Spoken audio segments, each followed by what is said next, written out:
we start, so first of all, I have by now entered all of the attendance information to Canvas, and if for some reason you check and it's not consistent with what you think, just email me.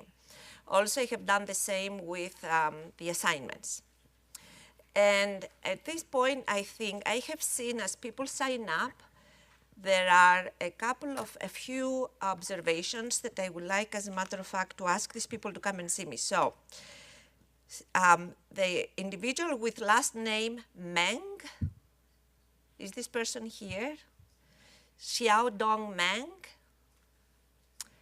Okay, if you don't know, if you know this person, I will try to find the email to. They have to come and see me because the first name on Canvas is different. And they sign with a different name practically. Hao Wang, okay? Exactly. So we have a serious problem. So I'm suggesting, because I have to tell you the problem is so big that I don't know who is who. So you need the two of you to come and see me, either today or next time, and then we'll sit down and figure it out. Okay? Thank you.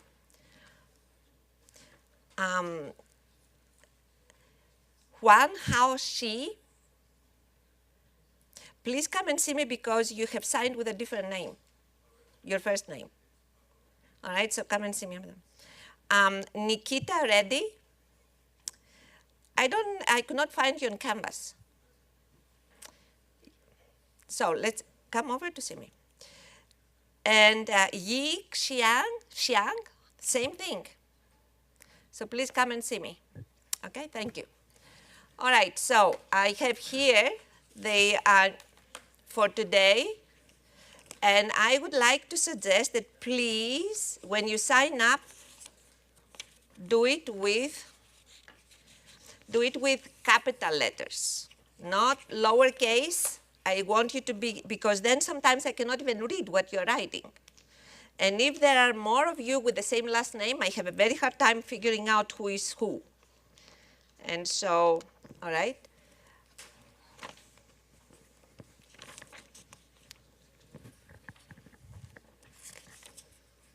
And please take the papers all the way back. So at the end of the class, there is another class, as you know, that comes with about 300 students. And they need to be in place and ready to start the class by 10 after 1. And so for those of you who just group around here to sign up, it's not working very well, all right? So please push the paper at the back of the class. Everybody signs up before we're done. And so now I would like to introduce our speaker for today. You're going to have a very interesting lecture. It's my colleague, Harold Schmidt. Harold and I met many years back. Harold is the chief scientist for Mars. And as you know, Mars is a very big company. And they are dealing with a lot of interesting technology issues. Among those is big data. So they have started a collaboration with IBM to really help them manage their data. And so when I was speaking with Harold, who's going to say a few things about, of course, Mars, his own career is there, and the company in general, you see the very interesting talk that is the dawn of the new food industry. Very interesting.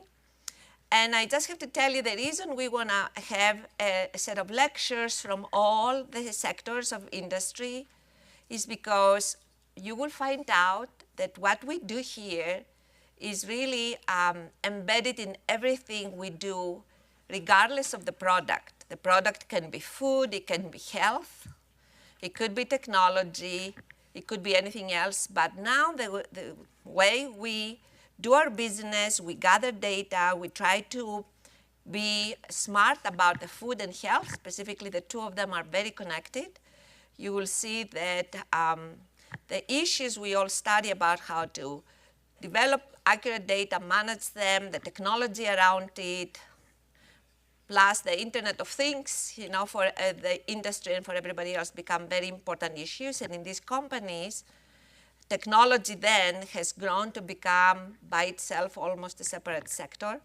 But Harold is going to be able to tell you a little more about what happened to this industry and his experiences as the chief scientist in the company. So, Harold, thank you so much. Thank you. Yes, of course.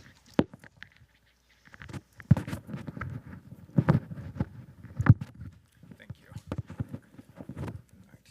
Yeah, great.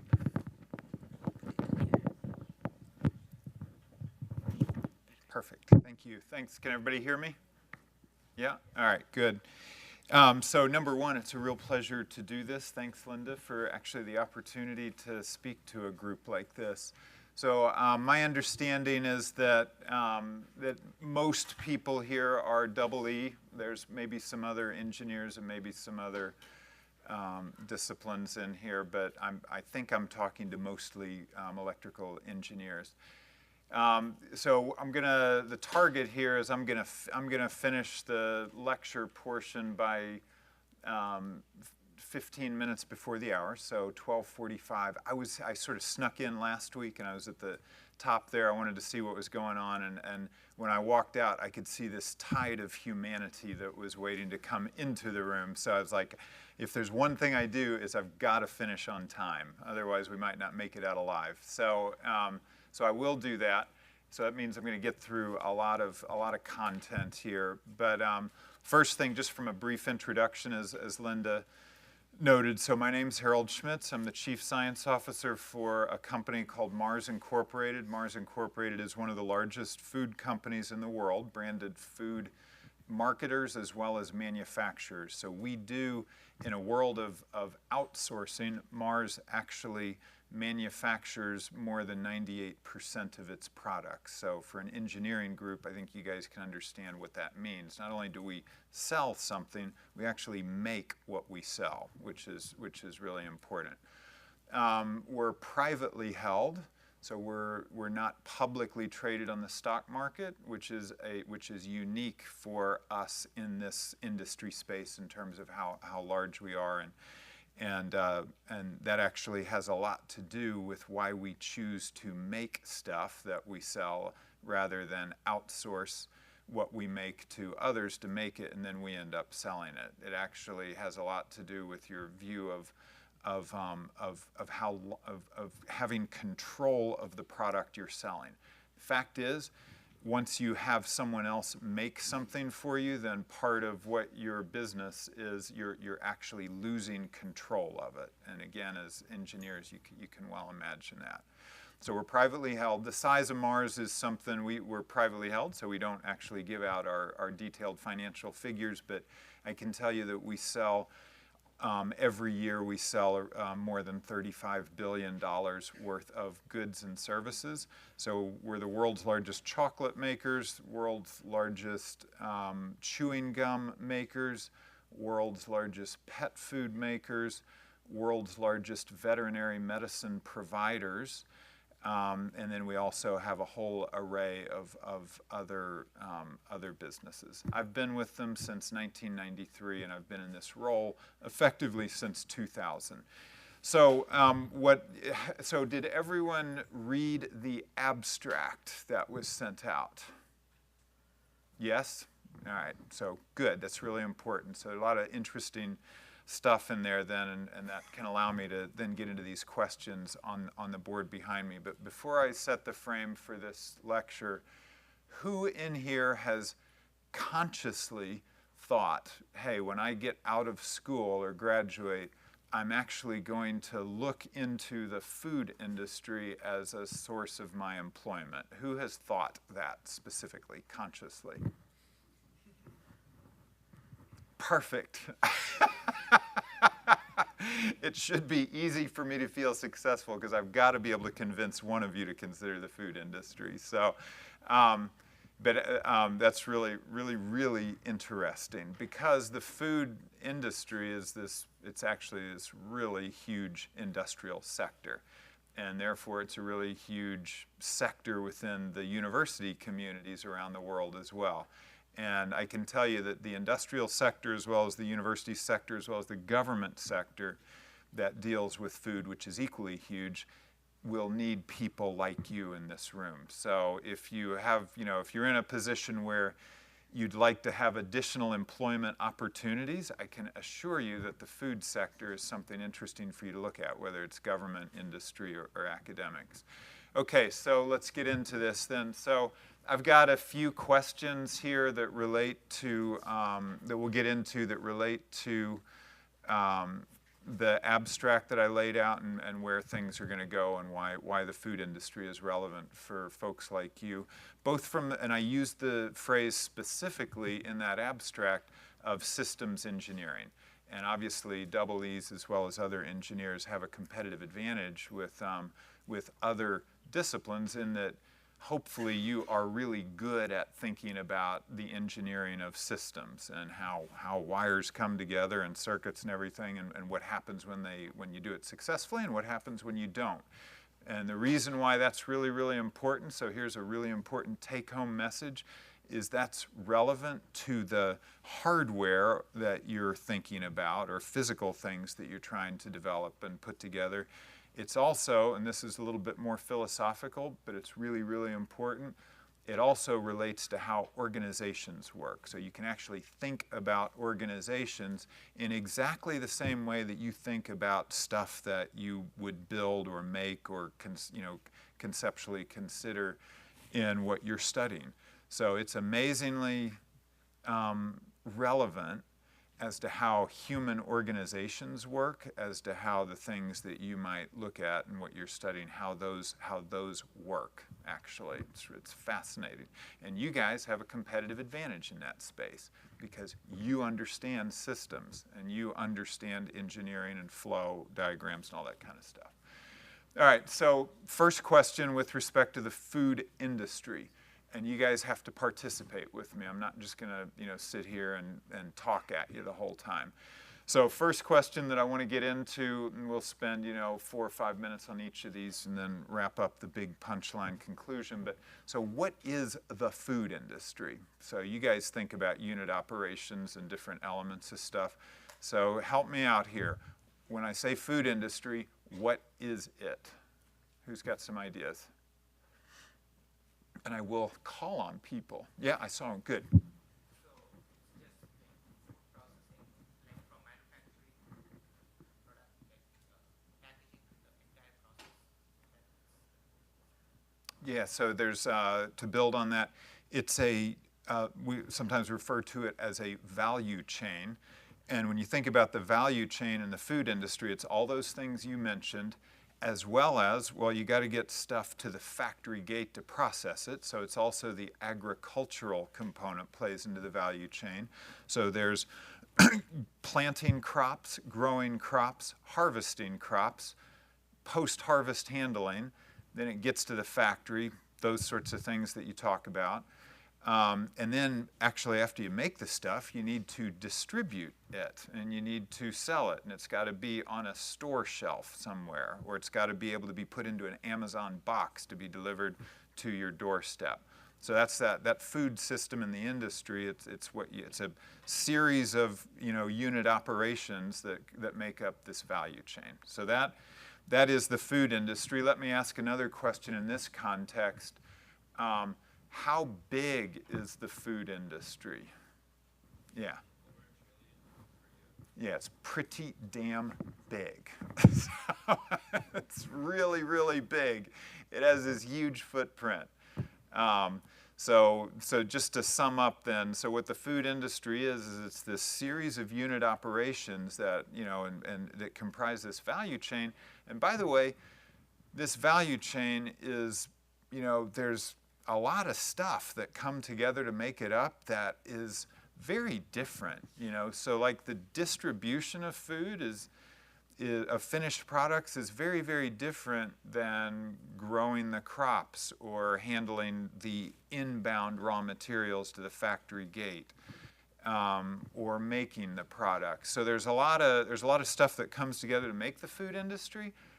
But it's really, really, there's a lot of different things that many people would actually say have no relationship with each other, which is why a lot of people actually don't look at the food industry as a place of employment, is because oftentimes when you think food industry, you think about the relationship you have with the product you pick up off the store shelf, and it's like, oh, that's the food industry. You know, you don't think about all the other stuff that goes into it. So you got this set of operations, and then it's this really huge sector that has a huge economic footprint on the world. Okay, so when you think of, but there's other industrial sectors that are like that are really, really big. So, so those two, and there's also plenty of other sectors that are very complex. So that doesn't really make it unique. What makes the food industry unique? Why is it truly unique? Yep. That, yeah, awesome. So good one. Any other thoughts? And they can build off of what this gentleman just said, actually. That's excellent. Yep, never go out of business. Good. Any other thoughts? Yep, number of customers. You got it, man. That's exactly right. Number of customers is growing, definitely. And when you think about the food industry, is it just for humans? Right.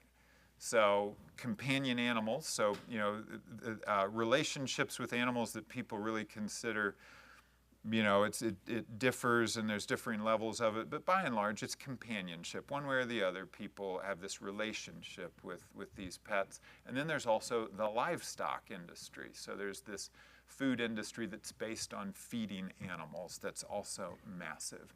Any other thoughts on why the food industry is unique? So here's the deal, and this comes, you know, building on the point you just said as well as the follow-on. It is, and also actually all the points that all three of you guys said. So the food industry actually came to be because of a need by human society, whether it's tribal or anything else, for food security.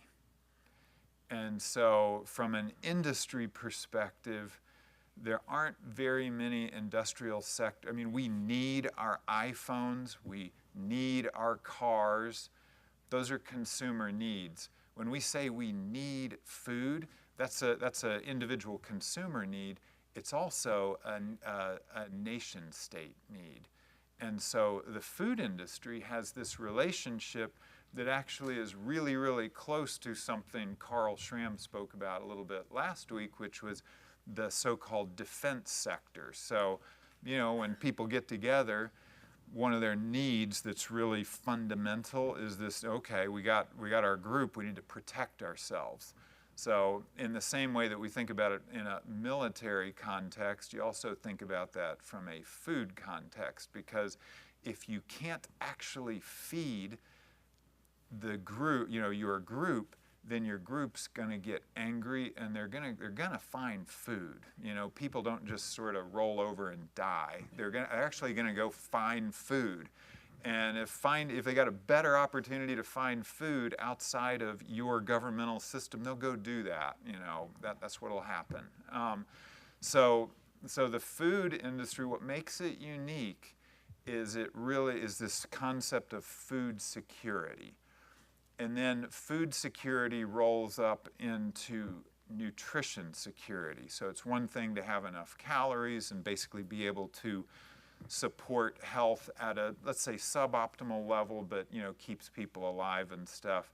And then it's another thing to actually provide nutrition security. Can someone tell me why a nation would be interested in providing nutrition security on top of food security?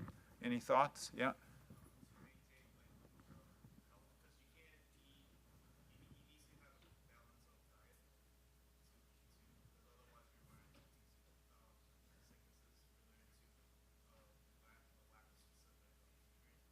Yes. So you're not going to perform at your best. And so this is not an emotional thing. I mean, yeah, it's sad if people get heart disease and cancer and stuff like that. And that does roll up to non-emotional needs of nations, which has to do with health care costs. So actually it's in the best interest of a nation to push those off. Saves a lot of money. Also though, it's economic productivity. You want a population of citizens who are really smart and can compete with anybody else in the world. And the fact is, unless you have nutrition security, you actually won't have that. So that's a quantifiable economic issue that is massive around the world, is there's different nations that have differing levels of of nutrition security, even though they have food security. It actually directly impacts economic productivity. So it's really, there's issues called stunting, which has to do not only with reduced height of people, but also reduced neurological development, and that translates directly to economic productivity. So it's really fascinating. So anyway, so that's why it's unique. So how did the modern food industry happen? Yes? That's because when you have food industry, people will have more choices of food. So if they have more choices, then they can select the better quality of food that suits everybody. Absolutely, and also then that sort of has a virtuous cycle sort of thing, because the more choices they have for these reasons, it actually stimulates a really healthy sort of economic environment, and it sort of positively goes. So from a historical perspective, was there a particular period in time where the modern food industry actually assembled that we would know as modern right now? And I'll give you a hint. It happened in the United States. Yep.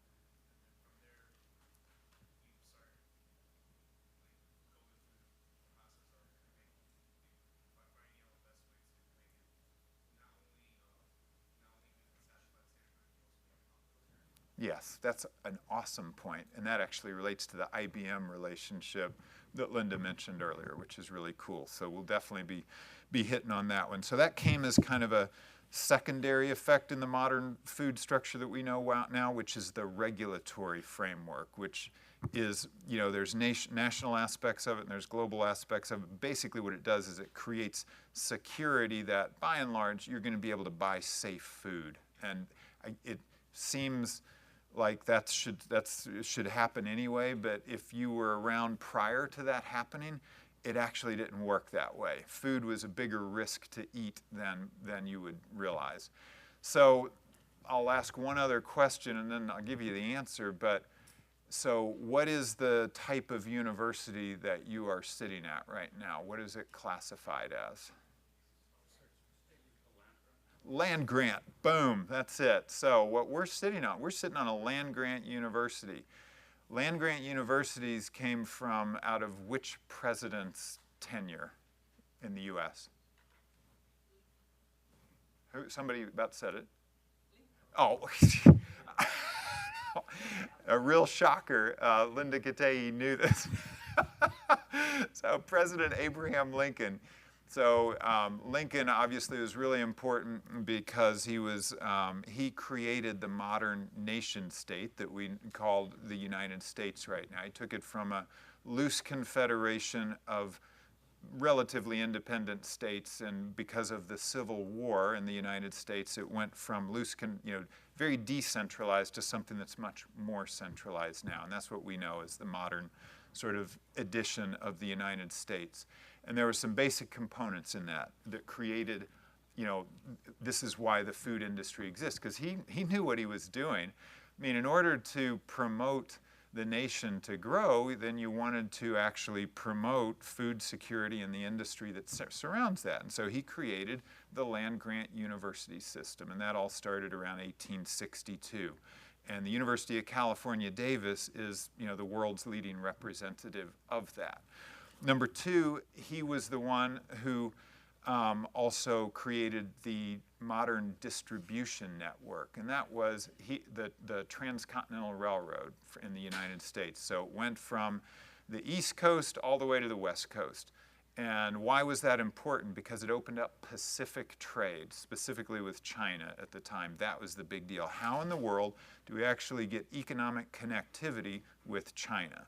And so the Transcontinental Railroad developed. Out of that came this vast network of the railroad system, which is the modern distribution system that more or less we still have right now within, interstate network, the hub and spoke system of airlines and stuff like that. So you've got land-grant universities, which is the education system that underpins it, talent provider. You've got distribution network, and then you have a labor model. And so obviously the Civil War was fought to get rid of slavery. And that changed the labor dynamics for the food industry forever. So you have all of that. So that's how it happened. And then there were things like in the early 1900s an appreciation for food safety that led to safe food and government's role in that and that sort of thing. Okay, so what are its weaknesses right now? So if you look at the modern food industry that emerged out of the United States and more or less now has gone around the world, what are key weaknesses of this system? Good, yep. What else? Transparency, definitely. Blockchain's going to play a big role in this without question in the food industry going forward. What else? Yep, go ahead. Yep, that's not the food industry's problem, but it's got to be able to deal with it, yeah. Anything else? So I'll put this question to you, is the food industry, which has the largest footprint on Earth from a human perspective, land use and water use, energy use, all that stuff together, is the food industry a net contributor to global sustainability, however you define that, or is it a net withdrawal?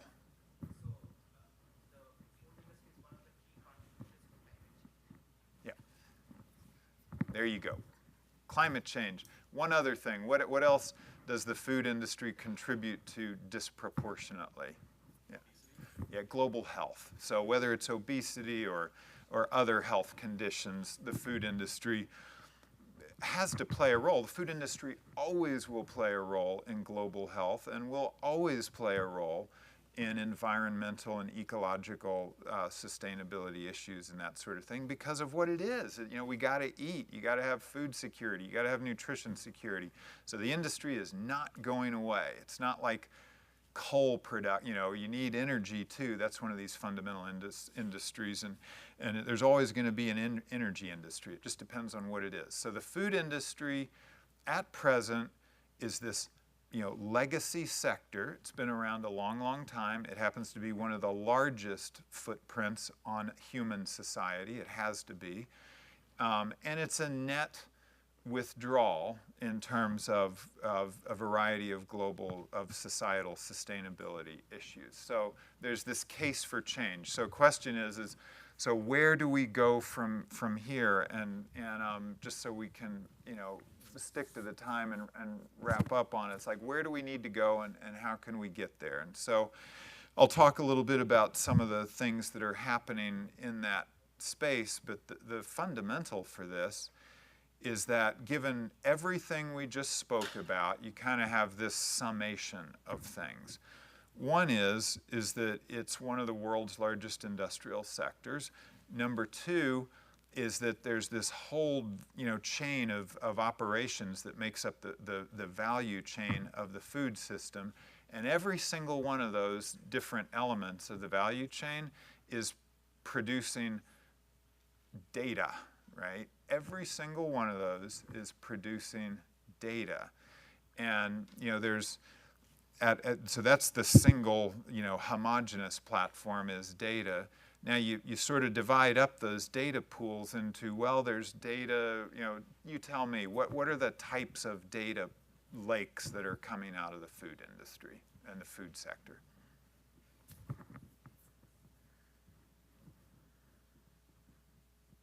So there's consumer data. So you guys are, you're on your phones, you got Fitbits, you make transactions with credit cards. There's a whole lot of data coming from you guys into the food sector, which is very interesting. There's another data lake around manufacturing of food, so directly in your heartland space, your wheelhouse is engineering. There is a massive amount of data in different forms and varieties that is coming out of that space. Huge amount of data that's coming out of the interaction between food, what you eat, and its effect on health, physiology, that sort of thing. So, and I could go on and on, of course. So there's this massive amount of data that comprises the food sector, and then there's these lanes in there which are domain expertise areas. So how well organized do you think these data lakes are?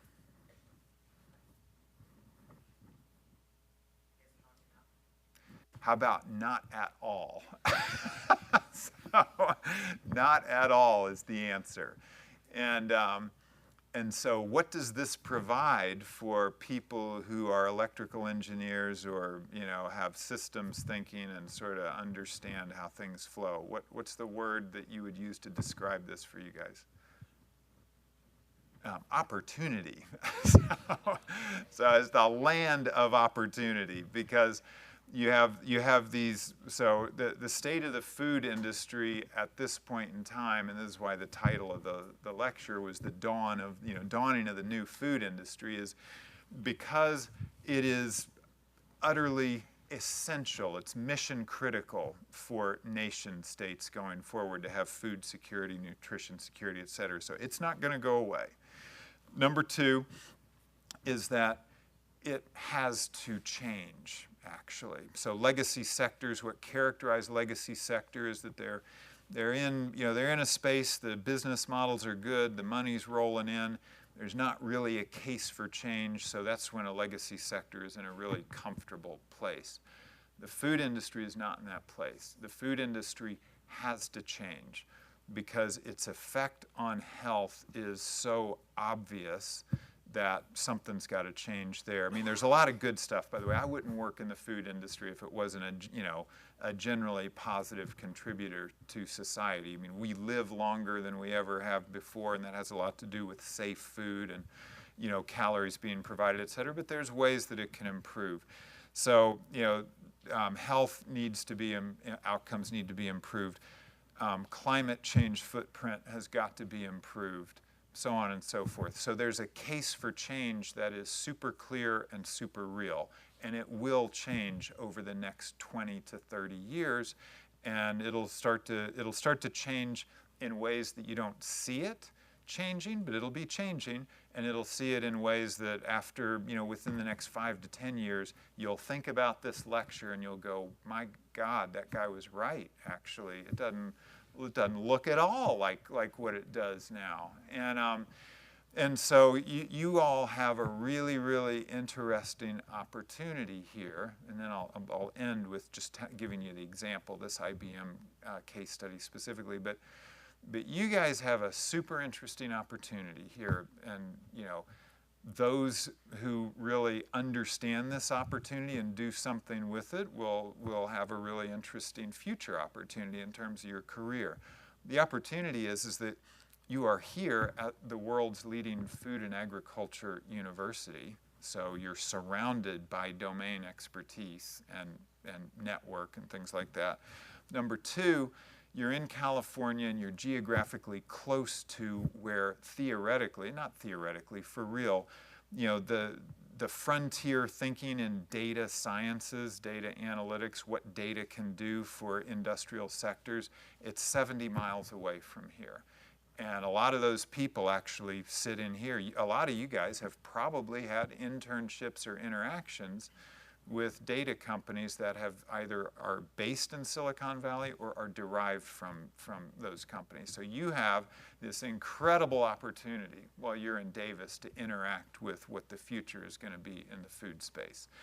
And here's I'll end with this example, and then we can have questions and stuff if there are any. But Linda mentioned IBM, and this goes with your point about safety. So I call it sort of food industry or 1.0.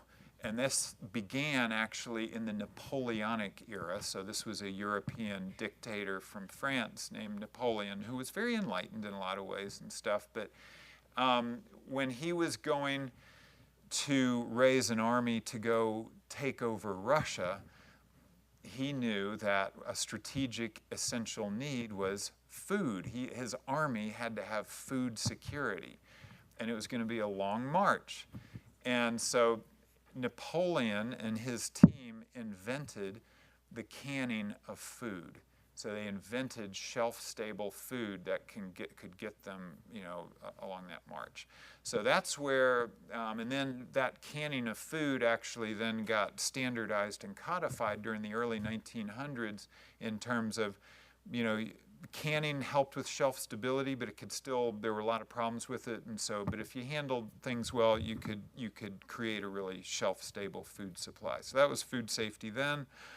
Now, one of our biggest issues is that supply chains for the food industry have fundamentally changed from that time to now. And how it was characterized then was a lot of local supply chains. So if you were going to make chocolate, which I know something about, if you were going to make chocolate, you would actually tap into, you'd need to get cocoa sourced from around the world, but you'd use local milk supplies and consolidated sugar suppliers and that kind of stuff.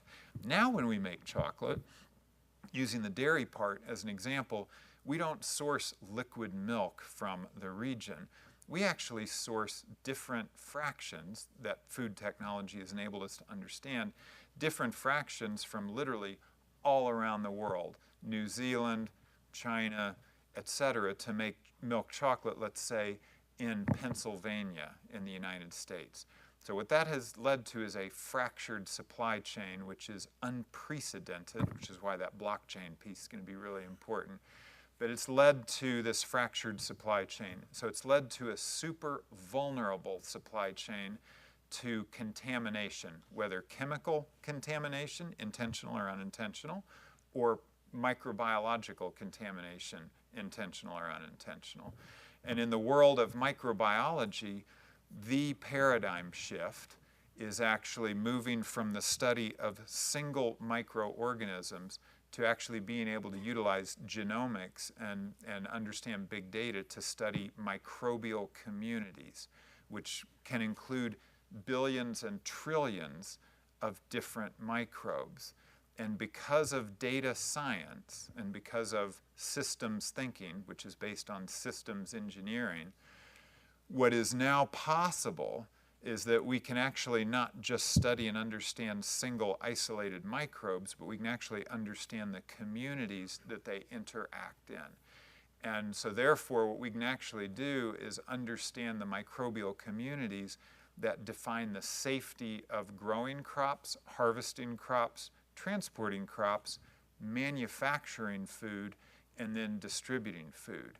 And what we can do is we can radically make the food supply safer, not only for traditional threats of unintentional contamination, but actually intentional threats that happen from, it just happens, whether it's, bioterrorism or whatever, it actually happens. And when it happens now in our food supply, it doesn't have just local implications, it has much greater implications. And it also breaks down the trust of the public with the food industry. And so it's a big story, as you can tell, but I'll sum it up by saying what has made this possible is the sort of systems thinking that has created the world of computational biology, data science, blockchain, etc. All these things that you wouldn't think actually apply to food, actually directly apply to food. And what they're going to be able to do, and what we're participating and partnering with IBM on as equal partners, is we're going to change the security of the food supply, because we're going to enable people who can understand this data to be able to predict risk and prevent risk in a way that's never been able to be done before. It's going to enable new supply chains to develop that can enable a new food industry.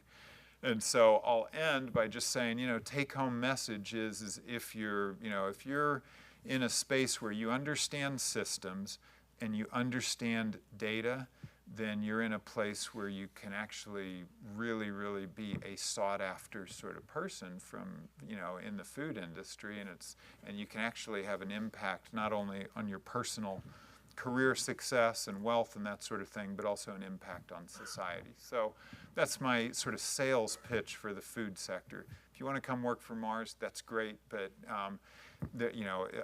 as a member of the food industry community and as a member of humans on Earth, we actually need the food sector to do better even than it is now. So I hope you guys will consider that.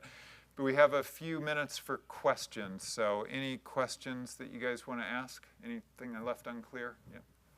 My question is, when do you foresee that blockchain will be a reality for the consumer to actually take a product, scan it, and they can know everything about that product? So it'll be, from a prototype perspective, definitely within the next 5 years, for sure. I've actually seen in Taiwan, they already have a system of picking. Yeah, exactly. I'm not sure in the US if they actually have implemented it. Yeah, and so that's, I was being super conservative and saying 5 years, knowing exactly what, it's being piloted right now in various places. So it's definitely going to, the pilots are going to gain momentum during the next 5 years. And I think, so then, 5 to 10 years out, maybe it's closer to 10 years, it'll start to become the industry norm. And I think there's a super high probability that that's going to happen. So I think it's going to be, literally right in front of us during the next 10 years. And what do you foresee, the challenges for that? Well, the first challenge is the large legacy companies that make up this legacy sector don't actually know how to interact with this. And so what's happening, which is super exciting, is that I think, and this is a very provocative statement, but I think 20 years from now, as a result of some of this disruption, the top 10 food companies in the world that you would chart today, I think only 2 or 3 of those will still be in the top 10, because there will be new food companies that are not anchored down by the legacy thinking, that'll know how to interact with systems you're talking about, know how to create partnerships that actually, drive that sort of thinking. And this is what consumers want. They want that transparency and that sort of thing, and they're going to use these systems. So I think the industry itself is going to change dramatically in terms of who the players are.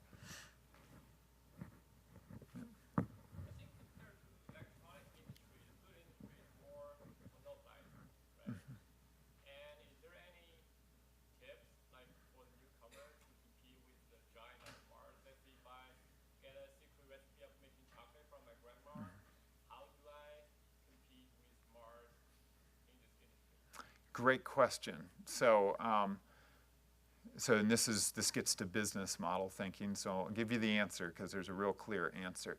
So you're not going to compete with Mars if you think your competitive basis is your grandmother's chocolate recipe, because it's not better than ours because we're really, really good chocolate makers. It might be as good, but I guarantee you it's not better.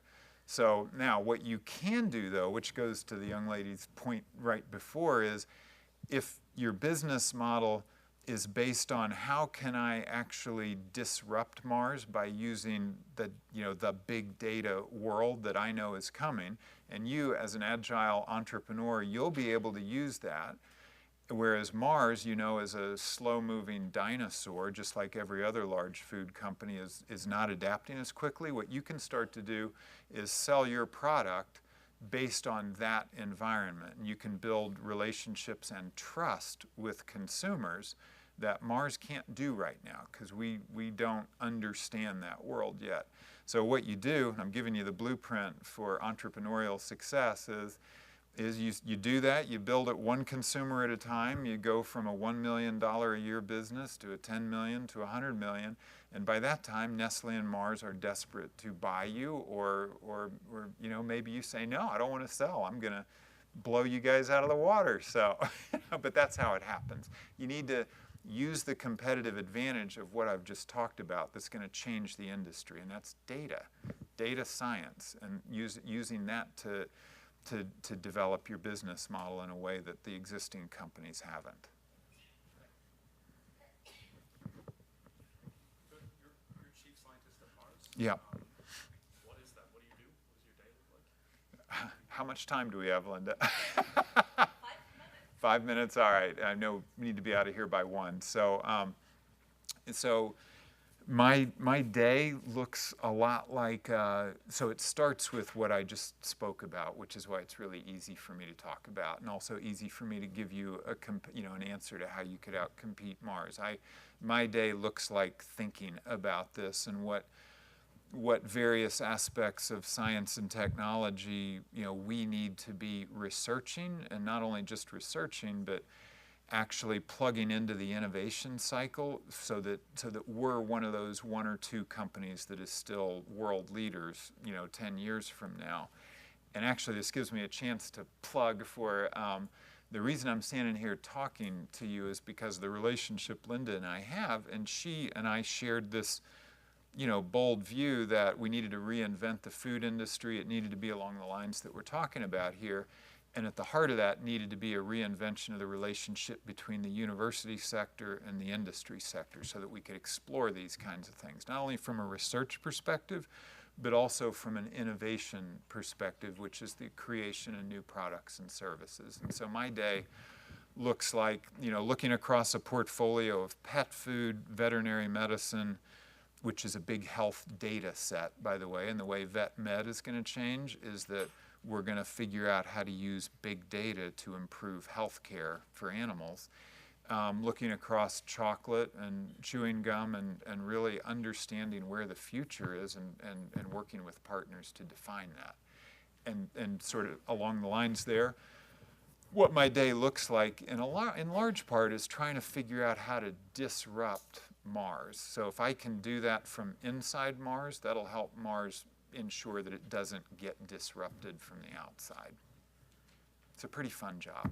So, yeah. So, do you guys actually do research on what are the effects of certain elements that you use in your product on the neurological aspect of people? Like, for instance, if it's want your product to be sort of quote-unquote addictive so that people buy it more.